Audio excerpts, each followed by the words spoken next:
বড় ভাই hello guys, আসসালামু আলাইকুম। আই হোপ তোমরা সবাই ভালো আছো এন্ড আমিও ভালো আছি। সো আজকের ভিডিওতে কি দেখাবো বা কেমন ব্লগ হবে সেটা তো অলরেডি তোমরা জেনে গেছো। সো চলুন আজকের ভিডিও শুরু করা যাক এন্ড এনজয়।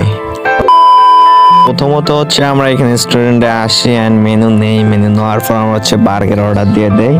আমরা হচ্ছে স্পেশাল ভাবে অর্ডার দেই, বাট ভাই যে কিভাবে দিবে সেটা আমরা জানি না।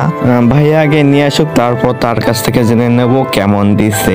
বার্গার জি পার্সোনাল বানাইছে, ডাবল দিছে। ভেরি গুড ভাইয়া, এটা কি স্পেশাল বার্গার? স্পেশাল ভাইয়া হাই বলি তো। এই যে আমাদের বড় ভাই। ভাই ভাই আসিয়ে খাওয়ার জন্য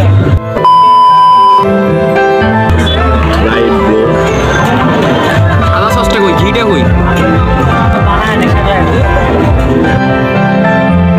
আসলে সবকিছু বলে বোঝানো যায় না, রিয়েলি করতে হয়, তারপর বোঝা যায় বা ফিল পাওয়া যায়। সো আমাকে হচ্ছে বার্গারটা অনেক ভালো লাগছে অ্যান্ড আমি রেগুলার আর কি খাইতে ইচ্ছা করে, বাট রেগুলার তো যাইতে পারি না। তো যখনই যাই তখনই খাওয়া হয়। আর এখানে হচ্ছে আমাদের বার্গারের মধ্যে হচ্ছে ডাবল মাংসর অর্ডার দেওয়া ছিল। সো সব মিলিয়ে আর কি ভালো হয় অনেক, আলহামদুলিল্লাহ।